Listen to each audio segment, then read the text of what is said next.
What up? What up? What up? We back. It's Freewenow. Till it is backwards. Yes, sir, ski. One more time. Tell us what?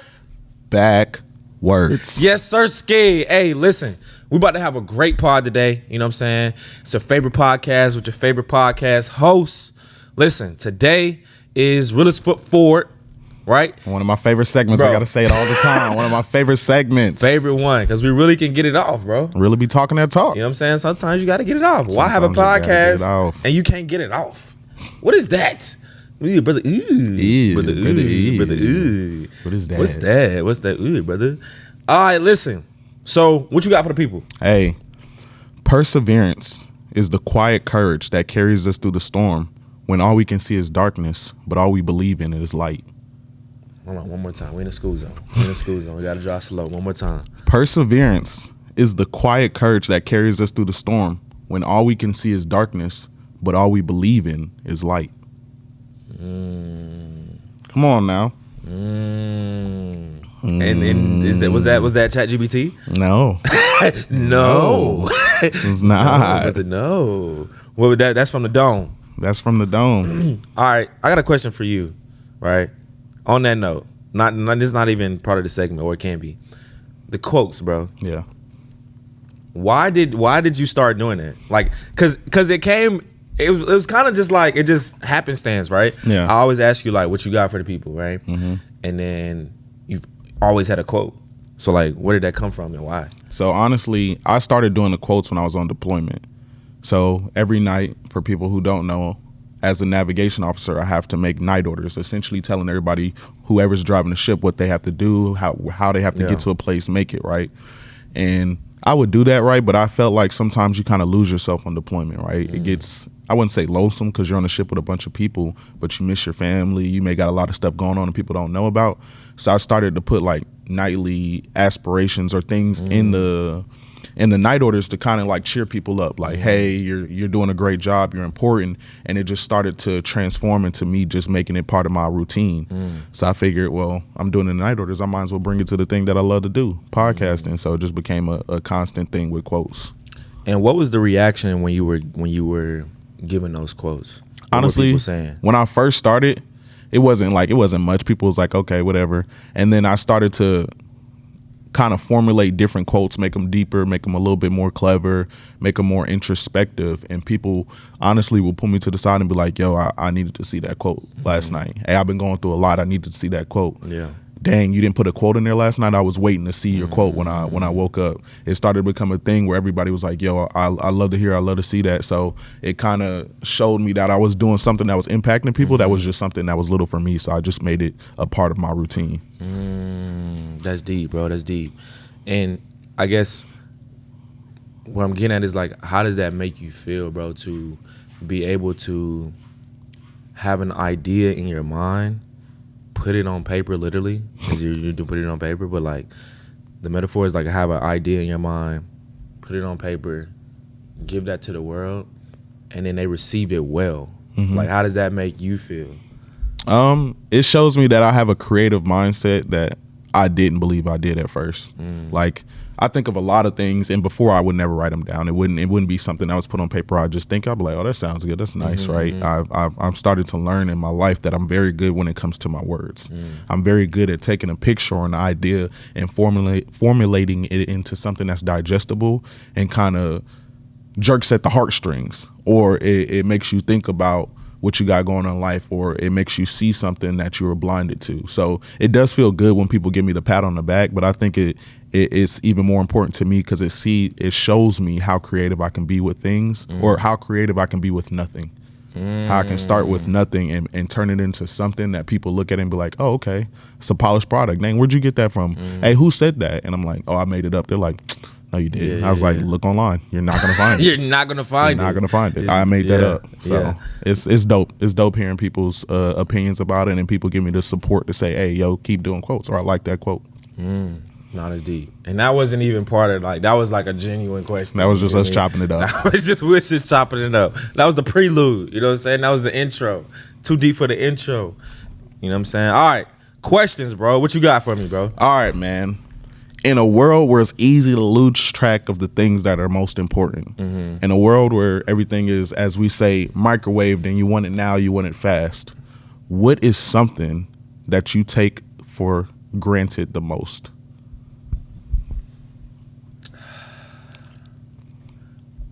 Okay, taking for granted the most. Yeah.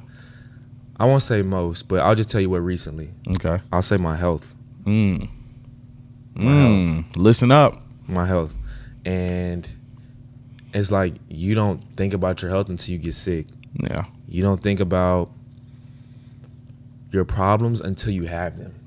You know what I mean? And what brought it to me is that, at my job, right, like somebody was dealing with some health issues. And I thought to myself, I'm complaining because I'm sleepy, you know what I mean? Or I'm sore because I worked out, or just a lot of little things. And I'm like, it's people out here with real problems, like things that are terminal diseases. You know what I'm saying? Like my aunt has sickle cell. Like I can't even imagine what it's like to live your life with the disease that basically tells you that you have an early expiration date. You know what I'm saying? Like like if you have that, you, for the most part, like, all right, I'm not gonna live that. Like, what if, bro, you came into the world and you like, I'm not gonna live that long. Yeah. You know what I'm saying? Like, to have a life and just a mental, in the back of your mind, just a mental kind of like reminder every day that this might be the day. You know what I'm saying? So I think my health, bro, and taking that for granted, and now I'm just thanking God that I'm able to see, I can hear. Like, we can look, but we can't make our eyes see. You know what I mean? Like, you can listen, but you can't make your ears listen. You know what I'm saying? Like, it just happens, right? Like I can walk, bro. Like, I'm healthy. You know what I'm saying? So my health is a huge one, bro. And I think a lot of times we get so caught up in our day-to-day and our schedule, and there's always something to complain about. There's always, we're always focused on improvement. We're always focused on the next thing to get us to where we're trying to go. But just taking a deep breath and being like, whew, at the end of the day, bro, I have my health. You know what I'm saying? Like, if I don't have anything else, I have my health. You know what I mean? So super grateful for that. And that's something that I really been like, man, I can't take that for granted. Because you never know. You know what I'm saying? Like, you never know. Yeah. So my health would be a huge one, bro. Okay. Yeah. I You? understand that. The thing that I take for granted the most, I think, is my parents. Because as a kid, that's who you wake up and you see all the time. Those are the people that provide for you. Those are people that take care of you. Those are people that instill some of the best things about you, and sometimes even some of the worst things about you. Yeah. And it becomes so constant that you almost discount their impact, or you don't show them the gratitude that they deserved for how much they did for you, right? And a lot of times I wake up thinking they're always going to be there. Like you said with your health, I always think, oh, they're getting older, but they're always going to be there.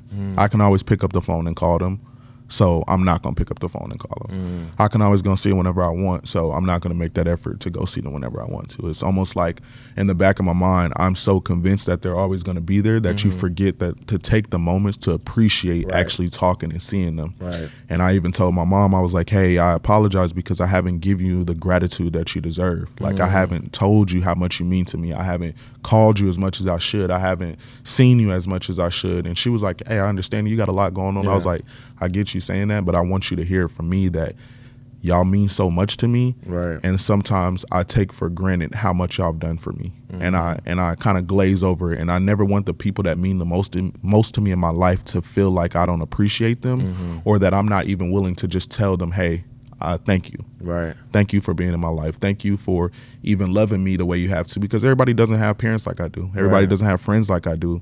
There's a lot of people who've dealt with things in life that have put them in bad situations, but my parents put me in such a great situation. There's no way that I would allow myself to mess it up. Yeah. And at least not give back to them by at least just opening my mouth to say that I love them and I appreciate them. Nah, for sure. I love my parents too. Yeah. I appreciate y'all, and I'm making it vocal right now. Like, I love y'all. I'm gonna call y'all after the pod. You know what I'm saying? I'm telling like, you, pick up the phone. Nah, for sure. And that's very healing thing too. Yeah. You know what I'm saying? Because even your parents, bro, they want to know that they did a good job. Yeah. Everybody wants appreciation. Everybody, you know what I mean? Even God, bro. It's like praise and worship. Like, and I said this a while ago, but people sometimes when you mention the love languages, they mention words of affirmation and it's looked down upon. It's like the one nobody wants to admit to. Yeah. You know what I'm saying? But even God is like, give me words of affirmation. Give me praise and worship. Yeah. Let me know. You know what I'm saying? Stand on it. Talk. You know what I'm saying? Make it vocal. Show me. Stand on business. You know what I'm saying? Stand on business. Standing on business. You feel me? So like, yes, bro. You got to tell the people around you that you love them. You got to tell them I appreciate you. And it's a lot. It's kind of like I'll say it's ironic or it's very ironic that the people that you love the most, you tell that to them the least. Yeah. Right? The people that you care about and appreciate and need the most, you tell that to them the least. It's the people that's close to you that get forgotten about. You know what I mean? It's the people that, you know, I heard a quote, it was like, sometimes you can be too close to the light that you get blinded by it. You know what I'm saying? So like sometimes you can't even see the light around you. You can't even see the people, you know what I mean, that are pouring into you because they're so close to you. You feel me? Like, don't take that for granted. So on that note about taking things for granted, the people that's close to you, you know, right now I feel like we have a podcast and a platform where we have the ability to help bridge the gap. So, and taking people for granted, right?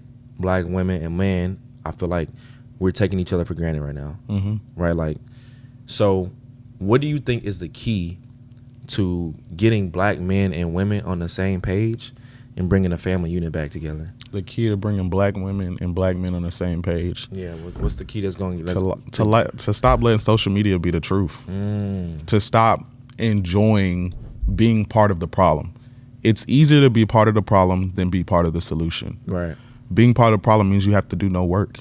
You just have to open your mouth and agree with what everybody's going on. Oh, that makes sense. Oh, I want to be a part of that group. Oh, yeah, I want to hate men. Oh, yeah, I want to hate women. Oh, dudes ain't this. Women ain't this. Dudes don't do that. Women don't do that. Like, it's so easy just to join in with everybody, be a part of the crowd, enjoy the turmoil that's being created. But it's so hard to be the outlier.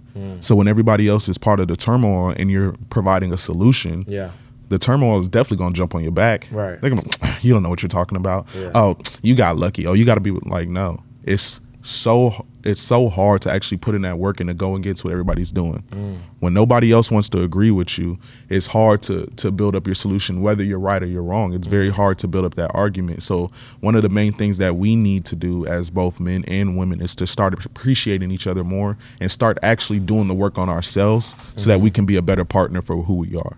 We need to stop looking for the perfect partner when we haven't even begin to build ourselves up as the perfect person. And don't get me wrong, there's nobody perfect. You can't be perfect, right? But that doesn't mean you shouldn't strive to be as great as you can be. That doesn't mean when you ask somebody a question about, hey, why are you a good man? Why are you a good woman? What do you bring to the table? And you don't have an answer yourself about the same question you're asking. Like, what have you really done to bridge the gap? What have you really done to make the situation better? Because at the end of the day, the first thing that God said about men and women or people in general is they should not be alone. So all this, oh, I don't need a man, I don't need a woman stuff is BS. There's no way you're being honest with that. You're just saying it because it sounds good. Nobody wants to be alone. Nobody wants to be alone, man. Nobody goes home, wakes up every single day and be like, yo, I really don't want a partner. I really don't want to build a family. I don't want nobody else here. Exactly. No, you get tired of that. Like, it is great being in your own space, but it's even more important and it's even more amazing to be able to build something with somebody, right? To know somebody almost just as well as you know themselves. Like the little intricate things when you're around a person so much, whether it's a man or a woman, that you can tell when their mood is off. Like, honestly, being around my friends, my family, and people that I love so much, to be able to pick up on that stuff, and it's so clear to them that I pay attention to who they are, they even understand it. Like, you can tell when somebody you're around is not in a good mood. If you really love and appreciate them, and if you've built up that relationship, it could be it's a little breath they make. It could be the way they step in, you're like, hey, yo, what's wrong with you? Like, you good? And they're like, nah. Like, I think building up that formidable union is the most important key, and that's how we build a better society. That's how we build a better people, is we start working on ourselves to build better relationships. Stop being so caught up on this social media, he woman, she man, hating everything. Like that's not how we moving. Right. You know what I'm saying? If you're gonna be around me, you gotta be able to express love. If you're gonna be around me, you gotta build yourself up. We gotta build a relationship that's really gonna last forever. No, that's deep. That's deep. What about you? The key to getting black men and women together is, I think, number one is mindset. Like you mentioned, bro, be solution based. Yeah. I feel like, everybody, like you said, I can chime in and say, yeah, you should have moved it a little bit to the left. Actually, pick it up a little bit more. We probably should have got something different. Yeah. Like, everybody is easy just to poke, finger wag, like, but are we solution based? I think we start there. What is the solution? I haven't heard anyone even ask that question. Everybody's like, well, see, this is the problem with men. Well, see, this is the problem with women. And then you get in the comments and everybody's going crazy, right? But I've yet to see someone say, yo, what's the solution? How do we fix this? How do we fix it? Like, I think we need to start there. How do we fix it? You know what I mean? Like, I may not have all the answers. You may not have all the answers. But if we get 1,000 people chiming in on what's the solution, we're going to get somewhere. We're going to get somewhere. We're going to get one idea going to spark the Something crowd. is going to be like, you know what? That's a good idea. You know what I'm saying? Let's start doing that. Let's start doing that. So I think, like everything else in life, bro, it starts with your mindset, right? And your mindset will curate the right appetite for you, right? Like you mentioned, it's amazing, a fruit, bro, that African fruit that you were mentioning. Oh, yeah.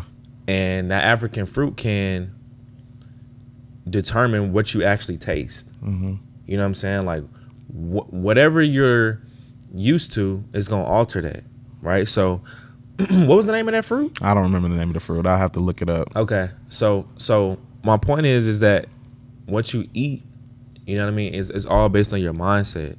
You know what I'm saying? Like what I want out of life is based on my mindset. So what I want out of black men and women and bringing a family together is going to start with the mindset. You feel me? And just being solution based from the get go, I think we'll get a lot farther and faster to where we want to be. Okay. Yeah. Love to hear that. Be solution based. Stop being part of the problem, man. Let's make the solution. And the solution is black love, black family, black business, black money, black everything. Black everything. Blackity black, blackity black. Sue me. I'm rooting for everybody that's black. You know what I'm saying? All right. So in a world where the impossible seems possible, some things are very hard to believe. What is something that's happened to you that you believe, that you could tell somebody you don't think they'd ever believe it? Woo, that happened to me and they wouldn't believe it. They wouldn't believe it. Okay. And this is a story that's even still kind of like foggy to me. Okay. The first one, and I'm having trouble believing it. Like I don't even know. I don't even know to myself. I don't even know how true it is, right? But the first one is when I was first born, right? My grandma, shout out to my grandma, my dad's mom. She said that like when I was first born, I like looked at her and I winked. I said, "Grandma, I winked." She said, "No, you did. You looked at me and you winked."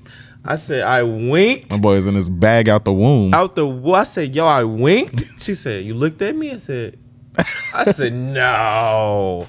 That's one. And then the second one, bro, is that we had like I was playing Little League. I want to say maybe football or baseball. And shout out to East Lake. Shout out to the East Side. You know what I'm saying? We were at, just like a team out, like a team picnic or something like that.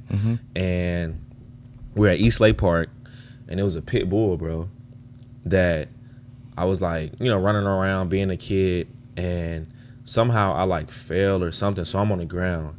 And then, bro, this pit bull just like is running and just like in full gallop, bro, going after me, beelining to me, bro. At your neck. At my neck, right?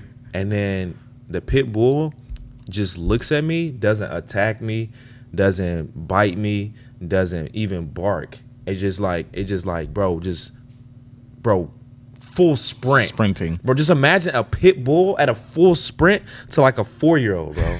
Like a full out sprint. I'd have been on the side like, yeah, it's over for me. You feel He's me? donezo. It's a wrap. But like the pit bull gets to me, bro, and it just stands over me. And it's just looking at me. Bro, not like, and the way my mom described it, she says like time just stopped. Yeah. Like everybody that was at the park, no matter where you were, just looking at this situation, and time just stops, and it's just like everybody just like, to where it's like eerie. You know, it's very like almost like ethereal, like magical, like it was like some spiritual going on, you know what I'm saying, to where it's like, yo, what? Yeah. And then from my understanding, it leaves. Or the owner comes and gets it and just like gets out of there. And then everybody's just kind of like standing around like, yo, what happened? You know what I'm saying? Because pit bulls is vicious, bro. Like, especially when it comes to little kids and stuff, like they'll just snap. So for that to happen, stands over me and then just breathing real heavy. And like, you gotta have my mom tell the story, because my mom, you know what I'm saying, super animated, and you know what I mean, she gonna give it to you, and like just standing over me, and she was like, it was just breathing, bro, just like, and just left. I was like, whoa. It was almost your time, brother. Bro, and I don't even like really remember that. Like, yeah. What's something that happened to you that people would be like, orangutan, really? So I was by myself. And I was at this lake in Texas I used to go. It was like behind a whole bunch of houses, like a little lake. You can sit back there parking. That's where I used to go to the thing, like get around quiet at night, just be there and chill, dark, right? And I don't know how to explain it. I don't know if it was an angel. I don't know what it was, but I was sitting in the car and I seen this light come across the sky. And it's like a light that you see if you've seen a plane fly. It's just like blinking. I didn't think anything of it, right? And then I noticed I couldn't move. It's like ridiculous. I couldn't move. Like I couldn't turn my head. I couldn't do anything. I could not stop looking at the light, right? And it kept getting brighter and brighter and closer and closer. And it got to the point where it was like super, like I'm so serious, bro, like right in front of my car. Like right in my car. Like it was so bright. It was so bright and I could not look away. I was just staring at the light, could not look away, and then it left in a flash. And then like I came back to, and I was like, yo, I got to get out of here. Wait a minute. Bro, I drove home, bro, and I, like, to this day, I still don't understand. I can't explain it. And like when I tell people about it, they don't believe me, bro. I'm telling you right now, it was like the entire sky lit up because the light was so bright. And I'm telling you, it started as something that was just moving across the sky. And it came up to my car and so bright, I could not stop looking at it. I was just staring at the light for like a good amount of time. Wait a minute. Okay. So where are you again? I'm at this random lake. Okay. This random lake that's like behind a whole bunch of houses in Texas. I'm just parked in my car, sitting in there, chilling, relaxing, listening to music, just vibing out. Yeah. And I'm telling you, bro, the joint came across the sky, bro, and I could. And when it was far away, I couldn't stop. Dolo. Yeah, dolo. Nobody's around me. When it was far away, I couldn't stop looking. I was like, yo, what is that? Like, why is that coming across the sky? Right. And I'm telling you, bro, like straight up to the car, just like blinding light. And I'm just staring at it, and I cannot move. And then it disappears. What do you mean, like just like it just? Yeah, it kind of like dims down a little bit, and then goes across the sky. Bro, what? Yeah, bro. Nobody believes me. I'm so serious, bro. It was one of the craziest experiences of my life. I went home and told my mom, I was like, "Yo, I think I seen an angel." And what did she say? She was like, "You might have." She was like, "I can't tell you didn't." She was like, "You probably did." Wow. Yeah, bro. What do you think that was symbolic of? Like, what do you think was the message behind that? I don't know what the message was, honestly. I'm still trying to like formulate the idea. I'm still trying to formulate the meaning of that. But maybe it was like a transition. It was like a transition point in my life. Like I was getting ready to go to the military. I was getting ready to leave home. Like I was kind of like in a funk and stuff like that. It was kind of almost like showing me that to believe in God, like to trust in God, what He's got going on, to like believe in that you have a purpose and there's something more going on. I just, at that point, I didn't know how to formulate it into words. Like, I'm still trying to figure out the symbolism of it. And you know what I'm saying? When I do die and go to heaven, I ask God, like, hey, what did that mean? Like, I'm confused on why that was a moment in my life. You know, and there are you can Google, ChatGPT, YouTube, just like crazy experiences like that. Mm-hmm. You know what I mean? And like people wouldn't be, you know, they wouldn't believe them or be like, no, that's not true, or it was a party trick, or it was a magician behind pulling strings. But like stuff like that happens though. It does. You know what I mean? Like stuff really happens. And I had to be alone for it to happen. Because when I go up there, there'd be times that I would be with people. Yeah. Like just in the car, we'd be chilling, chopping Yeah. up. There'd be time, but the time that I'm alone, like there was nobody else at the lake, which was kind of weird. Because usually there's at least 2 or 3 cars parked out there. Somebody Yeah. out there. I was the only person there. Wow. Literally the only person there. That's trippy. Yeah. That's trippy. Yeah, that's trippy. Okay. Which was crazy. That was that's, crazy, bro. that's trippy. Okay. If you were to become a millionaire right now, right? Okay. What's something that you would still do regardless of how much money you make? Like this is something that's, it don't matter how much money. I'm a billionaire, but this is something I'm still do. No matter how a billionaire.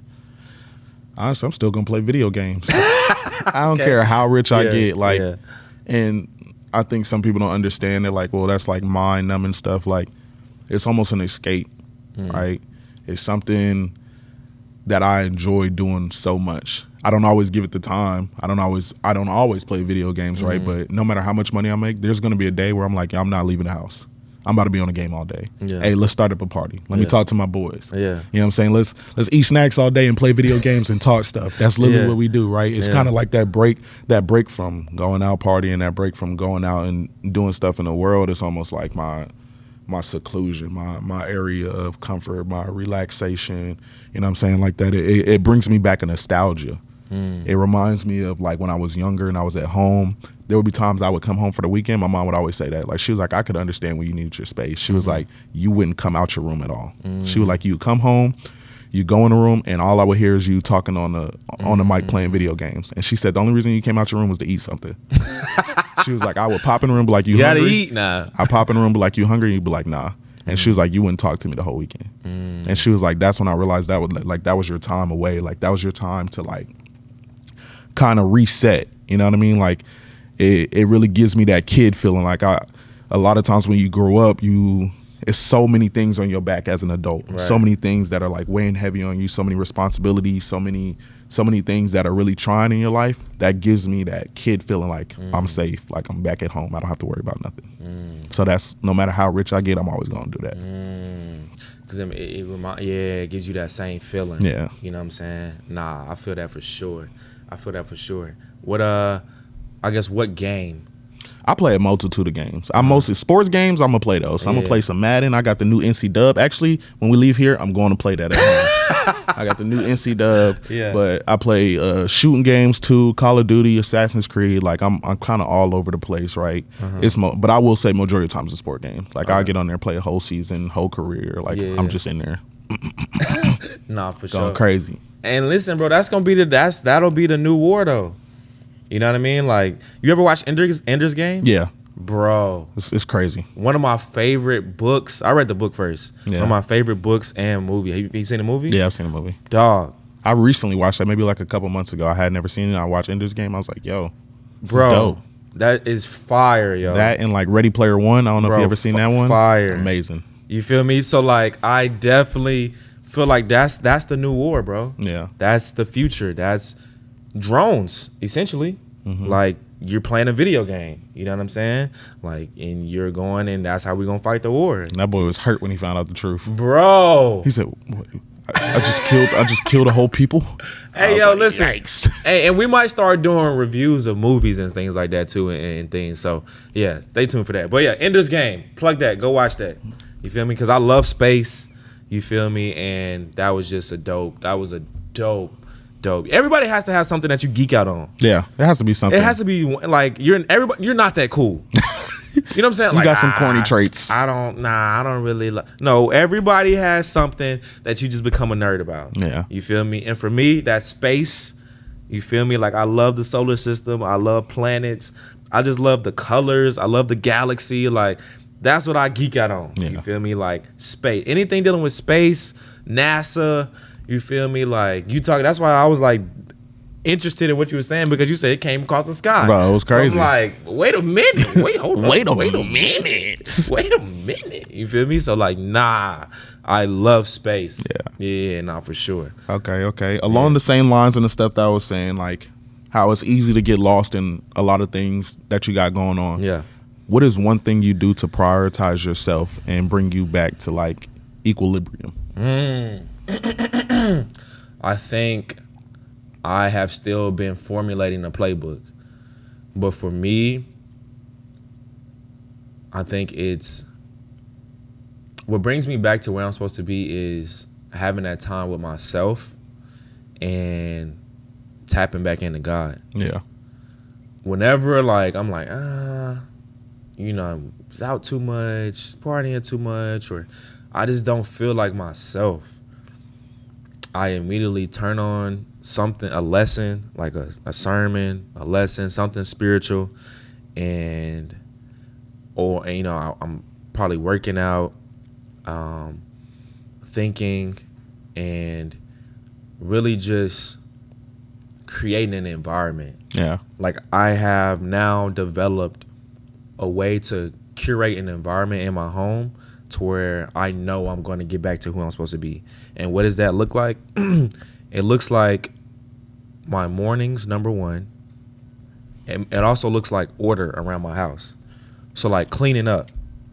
Like the first thing I do if I know I'm not where I'm supposed to be is I start cleaning up my house. Mm-hmm. I'm doing laundry, washing dishes, I'm sweeping, I'm mopping, you know what I'm saying, making up my bed, right? Like they say cleanliness is next to godliness, right? So like what does that mean? It means having order. Mm-hmm. Like God is a God of order and systems. And so I have to curate an environment to where I'm getting back to the system. I'm a creature of habit. I'm a creature of routine. And how do I maximize that? Number one, I start cleaning up. Boom. Now my house is clean. Now I can think. Mm-hmm. Okay, and what's the next thing? Oh, I'm going to probably prepare for the week. I'm going to iron my clothes. I iron all my clothes out for the week, ready to go to work. Boom. Then I'll probably meal prep. The whole time I'm doing all of this, I'm listening to the word. You feel me? I'm listening to something spiritual. Then I'll mix it in with something motivational, right? Then I'll mix it in with working out.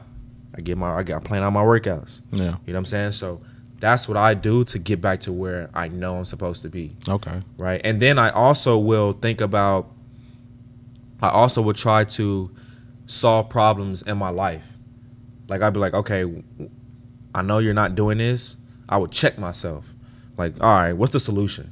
Yeah. You feel me? So that's what I do in curating the environment around me, from listening to reading to cleaning up my house to tapping in with God, praying, and then working out. And then now I'm like, all right, woosah, like I'm getting back to me. Okay. You feel Okay. me? What is something that, what do you do? I talk to myself. A lot of people think it's weird. I talk to myself a lot. Like I'll sit there, turn everything off, and I'll start asking myself questions. Hey, why do you do this? Who are you? Did you feel good about what you did this week? How is this aligned with your purpose? How is this aligned with your gift? What do you got going forward? What are you happy about? I may even make up something that is completely fictional in my head, like a lifestyle I want to live, or something that I want to build, something that I want to create, something that I want to be around. I think about a lot of the times that I've had in the past, like it's almost a center. It's almost like becoming my own friend. You know what I'm saying? Like learning about myself to enjoy being around myself, like bringing myself back to center. Like the same time I would chop it up with my homeboys, like, hey, yo, what you been up to? How things going, bro? I'm proud of you. I do the same thing for myself. So I've learned to build a friendship with who I am, and to not only be a one-sided friendship where all I do is praise myself, but sometimes question myself. Sometimes I'd even say reprimand myself. I've been telling people, like, the older I get, the more emotional I get when I disappoint myself, yo. Like, bro, I get so emotional when stuff goes, when I do something wrong that I know I'm not supposed to do. Like, before I could be able to rub it off, bro, like that stuff really be getting me and be putting me down. Yeah. So like I'm learning to, like, I'm trying to figure out, hey, why have I got to a point in my life to where when I do something that's out of line with my purpose, or when I disappoint myself, I'm overcome with emotions. Like I feel down, Like I almost want to cry when I'm not doing the right thing, or I know that I have to turn a corner or build something else. So I think, like you said, one of the things that brings me back to center is just learning to be a friend and learning to love who I am. That's deep, bro. And that's a huge one, bro. A lot of people can't sit with themselves. Yeah. You know what I'm saying? Like, you have to be able to be in your own mind and sit with yourself and talk to yourself. Like, do you like being around yourself? That's a bar. Do you like being around yourself? If you don't like being around you, why do you think other people would like being around you? Yeah. If you don't like, you can't sit in a room and just have a good time with yourself, why would you think other people would want to have a good time with you? And a lot of times, vices, drinking, excursions, shopping, whatever your vice is, smoking, drugs, whatever your vice Distraction. is, it's a distraction, bro. It's a scapegoat. You're trying to escape your reality. Like we talked about it earlier. I don't understand how people can go out every day of the weekend. Like part of the week, I have to feel like I had a chance to chill and relax. Like if I don't like count on weekend, I'm like, I didn't get a chance to relax. You'd be hurt the whole next week. Bro, I'm ticked off. The whole next week. You know what I'm saying? I'm vexed. You know what I'm saying? That I didn't actually have the time to relax.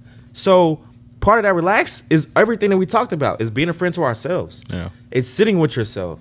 It's thinking about, yo, what do I need to do? What solutions in my life? Like, why did I do this? I'm disappointed. This needs to be better. Oh, you know what I mean? Like, and now I feel reset and I can go attack the week. Yeah.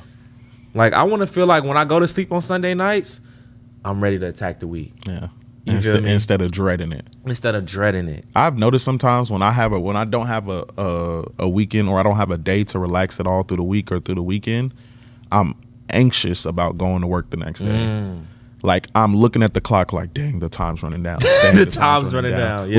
Let me sink more in this couch so I feel like I relax a little bit more. Let me do something that makes me feel like I had a relaxing weekend. Right. You know what I'm saying? Like Right. I've noticed that when I don't have the time to relax, or I've been on go, as you've seen being around me on Friday, when I'm on go so much, I'm the most impatient person. Very I'm impatient. anxious. I Very don't like impatient. it. Like when I talk about I be sliding in the whip, bro. I be sliding. Holding on. I be sliding in the whip. Like I'm very impatient when I haven't had time to relax, or I've been moving around too much. So Yeah. I definitely respect that. I see that for No, sure. for Because sure. you see, I was, bro. I missed another light. He said I missed the light, bro. This car's going so slow. Why is the car going so slow? Y'all don't have nowhere to be. Y'all don't got nowhere to be. I said, yo, are you good? You feel me? I'm going to hold it on. I said, whoa, brethren. I feel that for sure. Okay. How do you cope with the isolation that often comes with mastering your craft?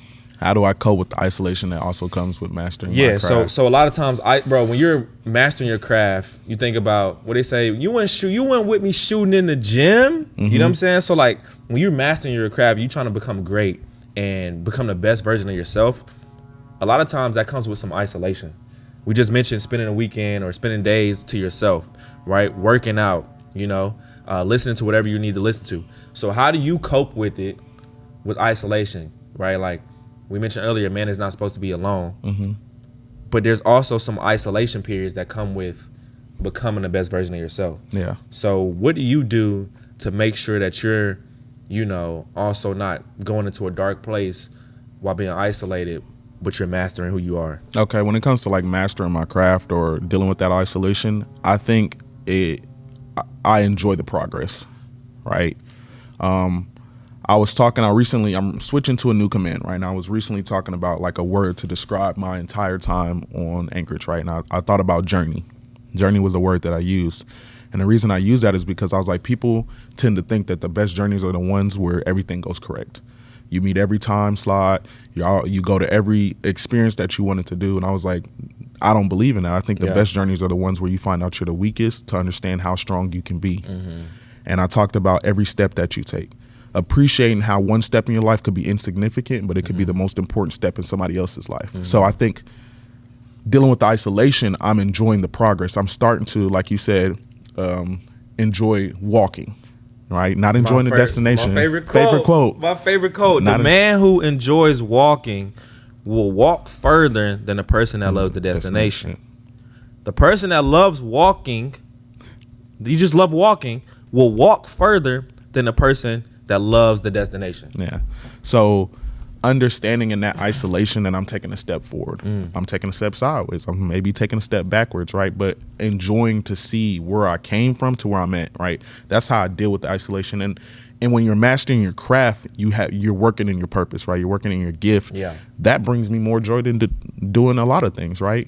Like you said, no drinking, no women, Facts. no money, nothing like that can give you the same type of feeling you have when you're actually working in something that is building who you are, that is building what you're meant for, that is building towards the goals that you're trying to accomplish, right? Even if it means reading 15 pages of a book a day, even if it means going out of your way to make something happen, right? Yeah. You enjoy it so much, it's easy. It's easy. It's easy. It's and then easy. Don't get me wrong, like you said, everybody wants appreciation. When I get outside of that isolation and I see the fruits of my labors, right? I see what me putting in that time by myself to master my craft goes into when I come on this podcast and we get in this room, and the different feeling, the overcome of joy that I have, just the love that I have for speaking and talking about these different topics and focusing on getting y'all free and freeing myself.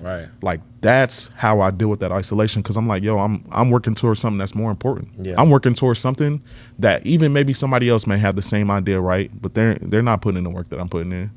They're not going out of their way to isolate themselves. I do this. I do this. This is what I do. I do this. You know what I'm saying? That's how I deal with that isolation. Yeah, nah, for sure, bro. What about you? I think you hit it on the head, bro. Pause. It's like when you're chasing God, number one, and you're chasing your gift and your purpose and mastering your craft, there's no there's no better feeling. So I mentioned earlier about your mindset and your appetite. They say, oh, okay, your taste buds change every 7 years. Well, if you think about it, if you're 7 years old, what you like at 14 is going to be different than when you're 7. Yeah. What you like at 21 years old is going to be different than when you're 14. When you're 28, it's going to be different than when you're 21. So essentially, I don't think it's just, a time period of 7 years, your taste buds change, right? I'm eating vegetables now and I want a candy and Starburst. Like, really, it's your mindset, right? So your mindset is like, yo, I'm gonna rot my teeth out. You know what I mean? Like, come on, yo, Starburst. And then you are now aware that there's other options. I can go eat some dope fruit.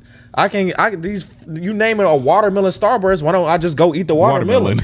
You know what I'm saying? Just enjoy the watermelon. This is pineapple flavor. Why don't I just go eat the pineapple or eat kiwi or eat whatever it is that's your mind. Once your mind expands, they say like, if you've ever like expanded your mind, or if you ever exposed yourself to something more or something better or more options, your mind will never allow you to go back to what's less. Yeah. And that's with people, that's with women, that's with men, that's with a lifestyle, that's with whatever, right? But my point is that your mindset changes your appetite. Not just with food on a surface level, but on a deeper level. What makes you happy? What brings you joy? Going out and drinking, it's cool. Like, it's cool. But, like, that doesn't give me the feeling that this does. Yeah. You know what I'm saying? That doesn't give me that feeling that we doing right now. You know what I'm saying? Like, so your appetite changes. What you do changes. Will help you get through the isolation, to your question. Yeah.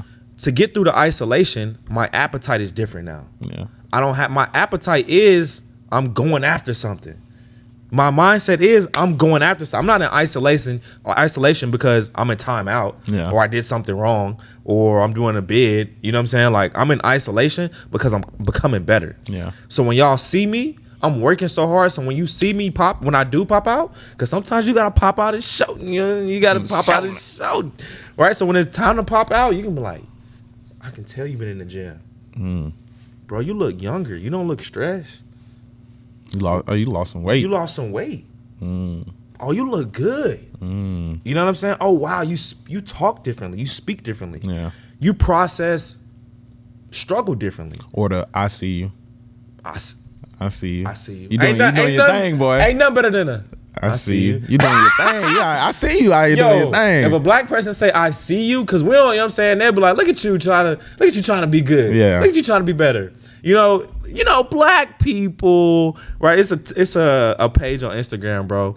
And it's just a black dude, and he just makes jokes about how black people always make a joke about you being better. Yeah. Yeah, go check that page out. I can't remember the name of it. I see you. But when they say I see you, that means everything in their body wanted to make a joke, but they couldn't. They could. Nah, I see you. Nah, I see you. Nah, I see you. I see I you. see you. If you get a I see you, man. That make me go, you know what I'm saying? That make me get it more. I go Exactly. harder.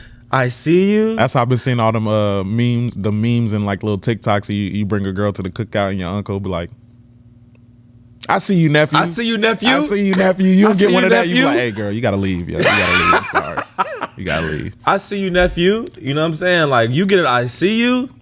Yeah, you on to something. You onto something. And Yeah, one thing you I want onto to touch on before I go to the next question, you said it, and you was like, enjoying that isolation. If you've never had a time of isolation, you've never had a time of improvement.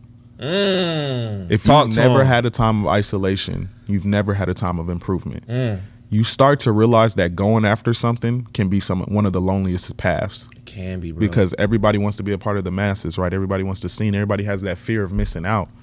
But you realize when you start missing out on other people, you start really seeing who you are and seeing what you got to go after.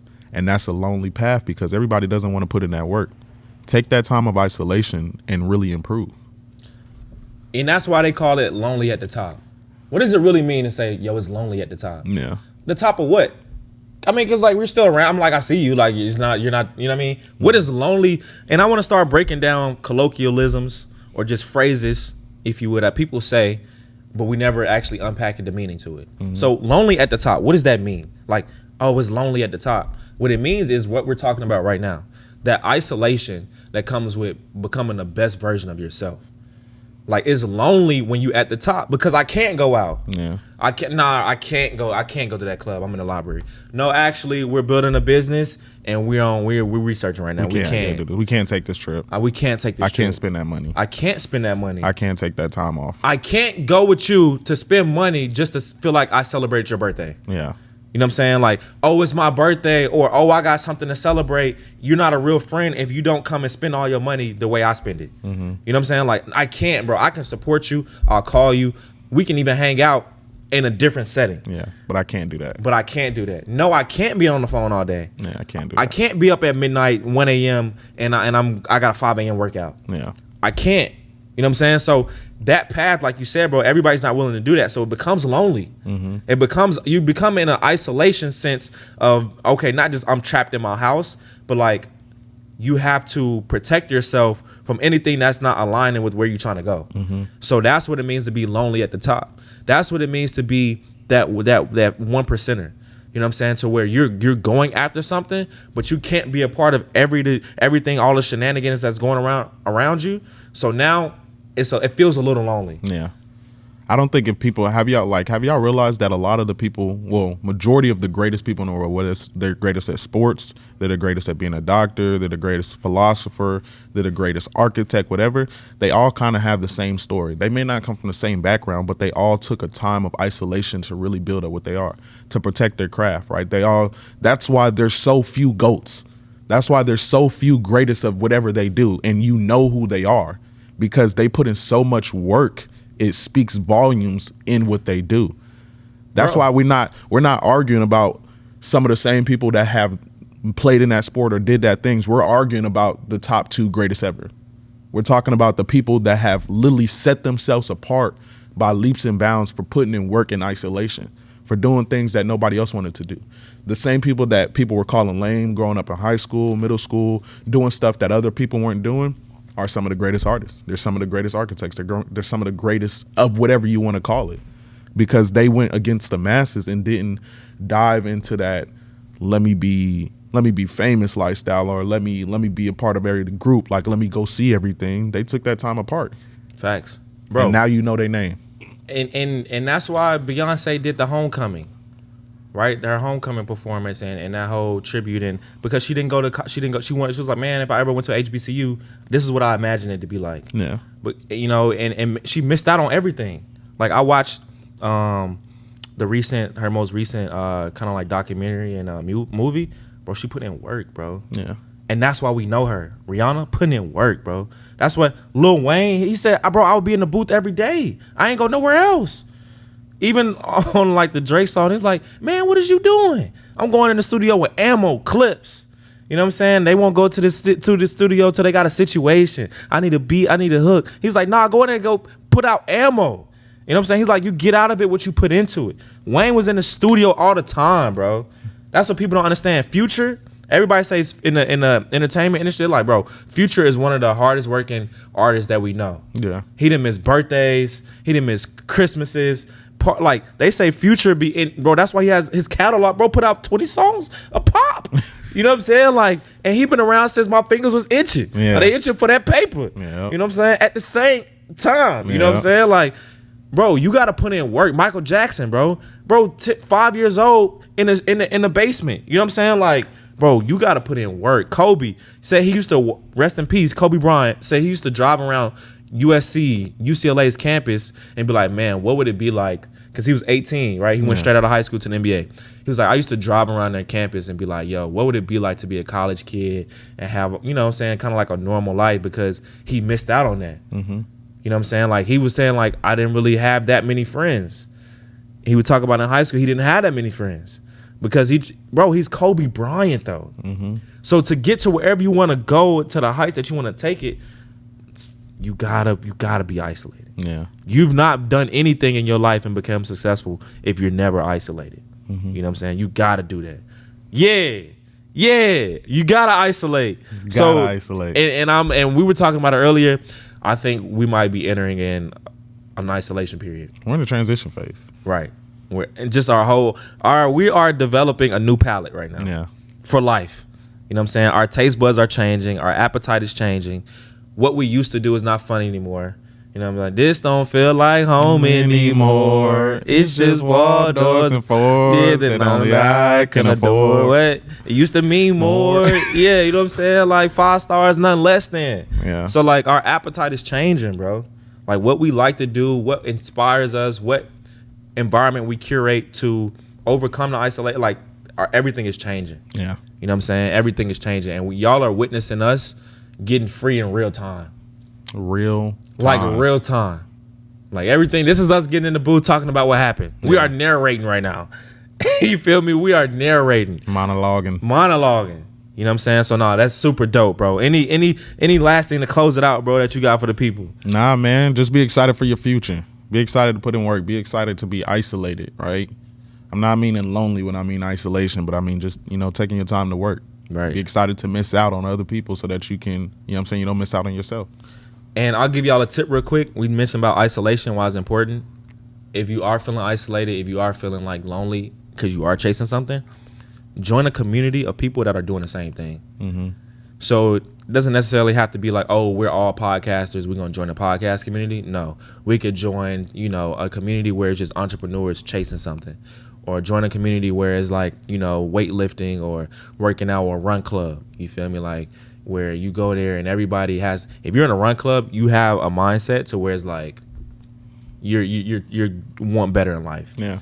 Because nobody just gets up to go run and is not trying to be better. And even if you don't like doing that and you put yourself in that environment around people are doing it, you're going to learn to be like them. You're going to learn to do that stuff. Facts. You don't like running, but you want to run, go join a run club. I tell you, it's a lot easier running with 100 people than running with just yourself. That is facts. You feel me? So join a community of people that's running and chasing, no pun intended, something better and they're a better version of themselves and a better life. You feel me? And it's, this is why I love, you know what I'm saying? This is why we do, this is what we do. This is what we do. I do this. You know what I'm saying? You got to have something in your life. You like, nah, this is what I do. I do this. Find that thing in your life. You're like, nah, this is what I do. This is what I do. Yeah, y'all may do whatever. Nah. This is what I do. Come on, man. Talk to him. It's Freewenow. Till it is backwards. Yes, sir. Ski.